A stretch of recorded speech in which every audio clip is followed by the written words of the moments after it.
Welcome back to the Gentleman's Gazette. In today's video, we look at the overall decline in quality in menswear and the fashion industry. We discuss how we got there, what you can do about it, what quality is, and why it still matters on so many levels.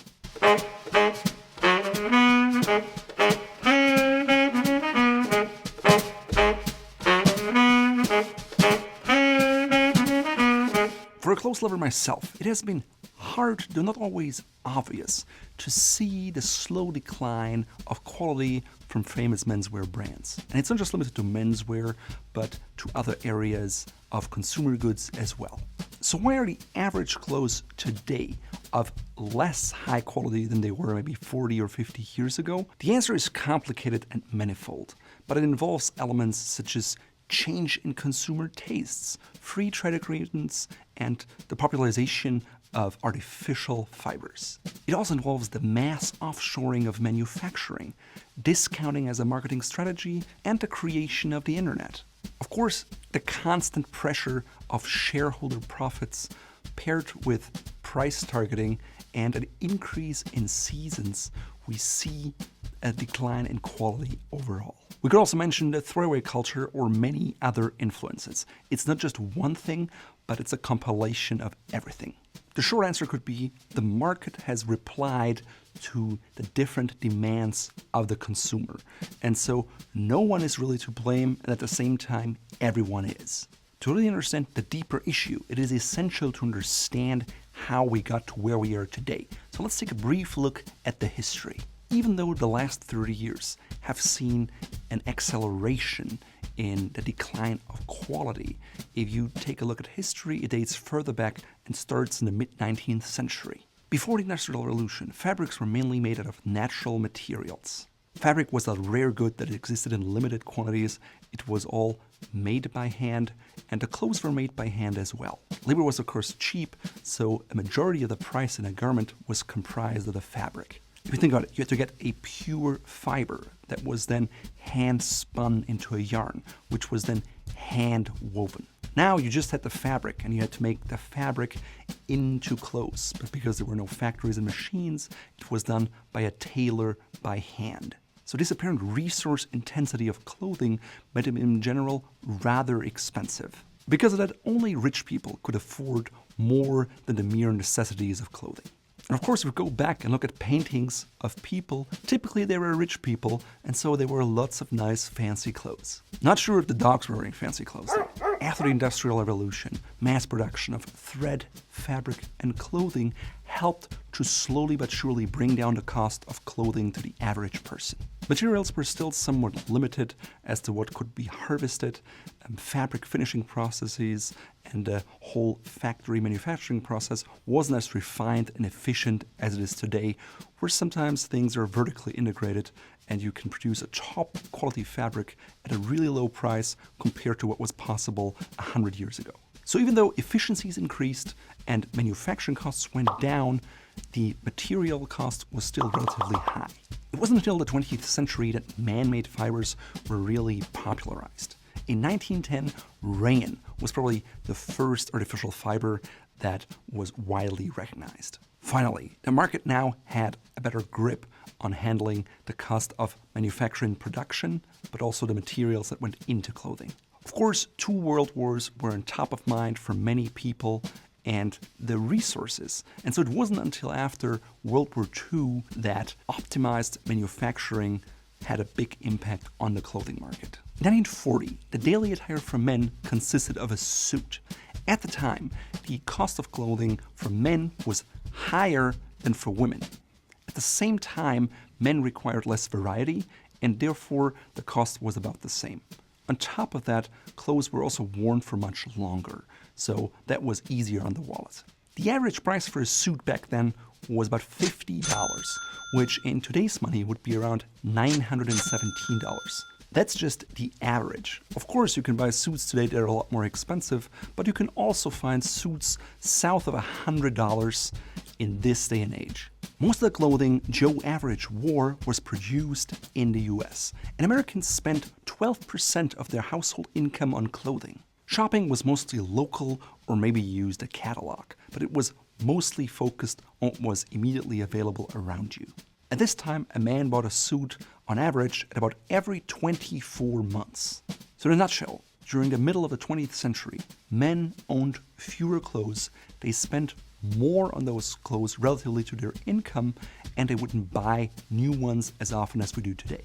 During the 1950s and 60s, artificial fibers in clothing became really popular, and so you saw polyester, spandex, and acrylic or nylon pop up. All these fibers, which heavily influenced fashion in the years to come, slowly but surely helped to reduce the cost of clothing. They also introduced a stretchy characteristic to fabrics that was unknown from a cotton yarn or a wool yarn beforehand. Still, in the 60s, 95% of all the clothing consumed in the US was made in the US. Starting in the 70s, huge textile mills popped up in low-cost countries, and they allowed manufacturing of materials at a fraction of the cost of what you could do in the US. This led also to outsourcing of manufacturing, and in 1975, Zara opened in Spain.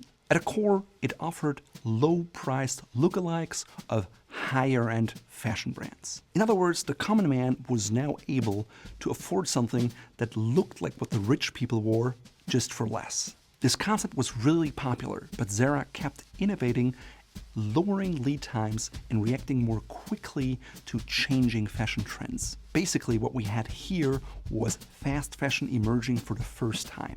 By the mid-1980s, mass retailers like Gap or JCPenney had moved the majority of their clothes manufacturing offshore, and the focus was more on quantity rather than quality. The shift often coincided with brands going public because shareholders wanted more profits and dividends. Brands also discovered that they could sell more volume at lower prices, and they went into lower price segments, and the competition heated up. In the mid-90s, NAFTA reduced the cost of duties for clothing, which furthermore reduced the barrier to offshoring. That meant American retailers and brands doubled down on cheap overseas production. Around the same time, the internet became accessible to the average man, and by the time the millennium rolled around, e-commerce was already established. Suddenly, the market a person could shop in went from just locally to basically worldwide.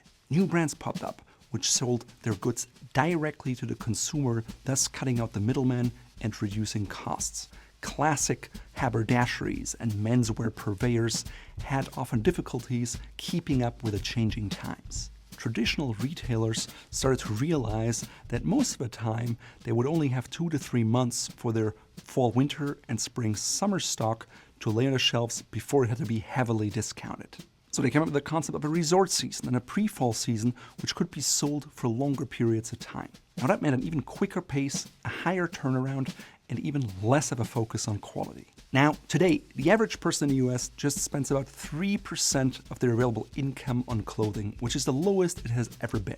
At the same time, Americans buy 5 times more clothes than they did in 1980. So wait, how is that possible that we reduce the cost of goods 4-fold, but we increase the quantity 5-fold? Well, a study in 2015 showed that the average garment is only worn about 7 times. So if you just need something that lasts 7 times, why focus on quality at all? It's really just about quantity and the newness of it. Today, also only 2% of the clothing consumed in the US are manufactured here. The consequence is that the textile industry as a whole has all but vanished. Of course, the old advertising channels still exist, but now we have online publisher ads, Google search ads, and social media ads. And of course, we have seemingly normal influencers that can build a whole lifestyle around a product. So it's no longer just a brand that says, here's our product, it is awesome, go buy it, but people can see it in action and they can trust people when they see them.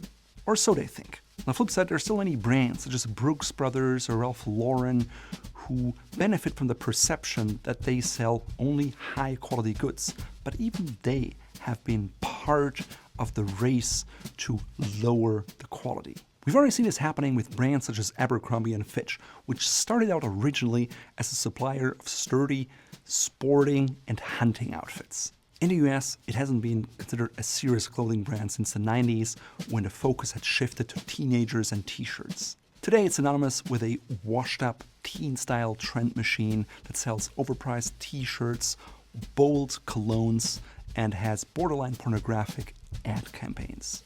On the flip side, fast fashion brands have become one of the biggest players on the international clothing market. There's something new every time you walk into the store, thus fueling the demand.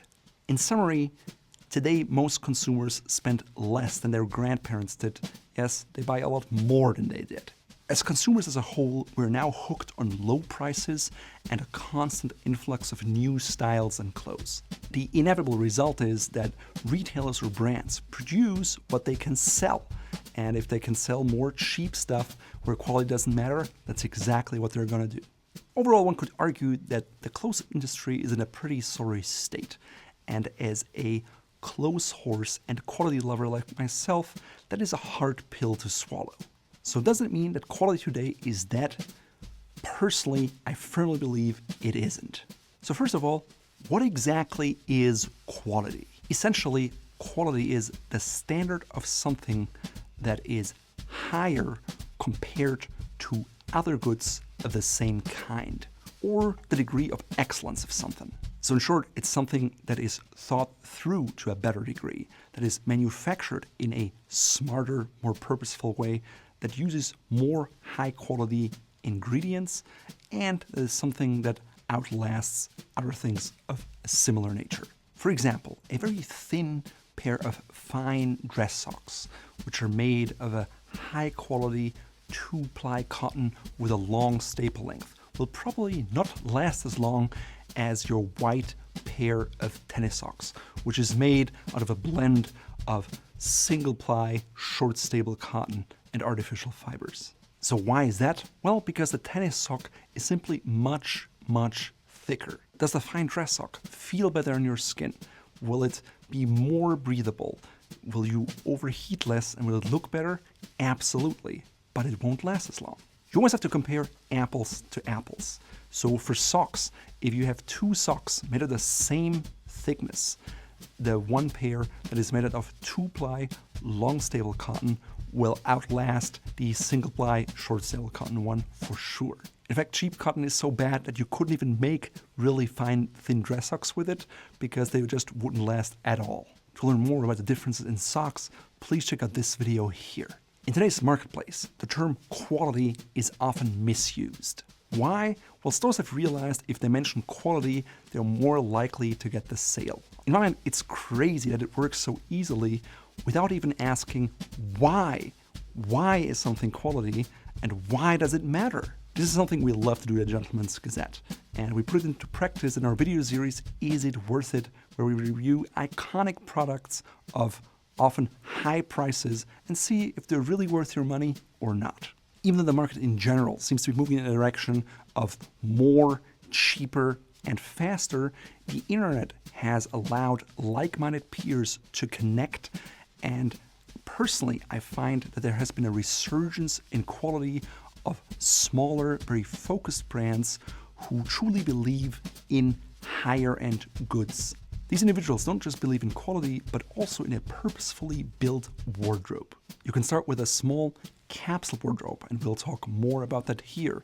That allows you to always have something to wear and to have items that are classic and that can be combined with all the other things in your closet. Having pieces that don't need to be replaced all the time and having pieces that are versatile will reduce your cost per wear in the long term. Because of that, you can afford to spend more on an individual item, which means you get something that is produced in a better way, made out of more high-quality materials that feel better and fit better.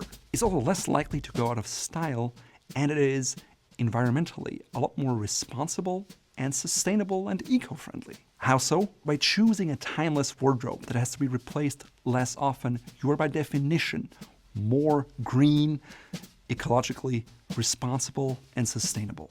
Also, if you dig a bit deeper and ask yourself truly and honestly, why do I always want something new? The answer probably is because you're not satisfied with what you have. By focusing on quality and classic style, you will automatically shift your focus from what I want that makes me feel good in the moment to what's actually best for me in the long term. So at this point, you may ask yourself, what can I do about this? And let me be clear. I'm not here to doom and gloom the clothing industry. I rather take this as a chance to look at the current state of the clothing industry and its potential for change and refocus on what really matters. If I browse the internet today, I find almost more high-quality brands than I did 20 years ago. And the premise of Fort Belvedere, our own brand, has always been to produce high-quality items that are made by craftsmen and that stand a test of time and that don't cost an arm and a leg. Yes, will high quality cost more than something from a fast fashion house? Absolutely. But at the same time, when we design a product, we always start with a quality level we want to achieve and then assign a price to it. We never have a price target and try to hit that and then just lower the quality. That's just not who we are, and that's not what we want to produce. So is it more difficult to opt for quality over quantity? I'd say yes, because generally it is more expensive. So what can you do about it? First of all, figure out a style that works for you, that is independent of fashion trends and independent of what's going on in the moment, but something that really works for you. For example, I have big thighs, so I'm not going to wear skinny pants because they look ridiculous on me. Instead, I always wear double-pleated pants, no matter whether it's trendy right now or not. It's because I like it and it works for my body type. There's no right or wrong here. You just have to ask yourself the question, what do I genuinely feel good in? For myself, that's a sweatshirt and a hoodie. Just kidding. I love the feel of a nice shirt, jacket, cardigan, or pants on my skin. I also like the look of it and how it makes me feel. Ask yourself, what do I wear over and over again? Is it corduroys? Is it denim? Is it sneakers? And ask, what fits me well, regardless of style or trends? The next thing you can do is to educate yourself on what quality is and what is not quality, and what constitutes quality. Because obviously the problem is you don't know what you don't know. And sometimes even so-called half knowledge can be dangerous. When I read sometimes that only aniline or non-chromium tanned leather is best, I want to scream and say, no, not necessarily. Yes, the majority of chrome tanned leather is cheap, but there's also extremely high quality chrome tanned leather. And to learn more about the differences and what that means, check out this video here, for example. At the end of the day, if you can't tell crap from quality and you don't know what quality constitutes, you have to rely on other factors, such as the retail price or the purchase price, the packaging, the environment you're buying it in, or other factors that are not really about the product. On the flip side, if you know your materials, you know their pros and their cons, you know different construction techniques, you know what leather works better for certain purposes, you can be a lot more intentional and make much smarter buying decisions that actually suit your needs and wants. Fortunately, because of the internet, there are lots of sources of information. It's not always good information, but once you seek out people you like and you've verified and you can trust them, it's a wonderful source to find experts in various niches. I'd even go so far to say that almost every video we have on the Gentleman's Gazette has some element of education about quality. Yes, you have to be cautious. Should you trust all the Amazon reviews or a site that is just full of affiliate links? Probably not. Tons of review sites out there actually have never really tested a product. So if someone just has a picture on a white background versus someone else who made an entire video showing you how they tested it and what their conclusion was, I know who I would trust more. The next thing you can do is actually look at the labels and try to generally go for more natural materials rather than, let's say, polyester. Why? Well, generally, natural fibers are more sustainable. Of course, it depends on the individual fiber, how it's grown and harvested, but that's just an overall thing. Cotton uses a lot of water and is not ideal, but things like linen or flax or wool are fantastic natural fibers. Of course, there are always limits to it. Let's say you go mountain climbing or skiing. Yes, you want a Gore-Tex membrane with a sturdy nylon shell. And there's nothing wrong about it. That stuff is breathable, it's technical, and it's really nice. For a classical men's wardrobe though, it's just overkill and you don't need them. Also, I found that a nice heavy woolen overcoat keeps me just as warm and dry than a shell with multiple layers underneath of it that I can wear when I snowboard. Also, you work out at the gym and you sweat a lot. A 100% cotton t-shirt is not ideal because it soaks up all your sweat and it doesn't keep you dry. That being said, not all artificial fibers are being created equal, and things like nylon sometimes can actually have a benefit, whereas polyester is typically only used to make things cheaper, and if you have something with polyester, it won't be cleaned as easily and it will look older much more quickly. So if you read polyester on a label, typically I would stay clear of it. Nylon on the other hand can be good, it can be more moisture wicking, it can last longer than cotton, and there are even subgroups such as tactile or tensile and so forth, and they're all interesting fibers. You should learn what they're made for, what they're good for, and some are softer than others are sturdier, so just educate yourself and know what you buy. Of course, we also have tons of guides on different fibers on our website and you can check them out here. Save up for something that you truly want and that truly fits a gap in your wardrobe rather than just buying the next best thing on sale. In a nutshell, buy less, spend more on individual pieces of clothing that you can then enjoy for longer. I know it's really hard sometimes, but quality is enjoyed long after price has been forgotten. If you have a hard time rationalizing it in your head, we've said it time and time again, look at the cost per wear. For example, if you buy a jacket in H&M that you wear only 20 times, the cost per wear is $5.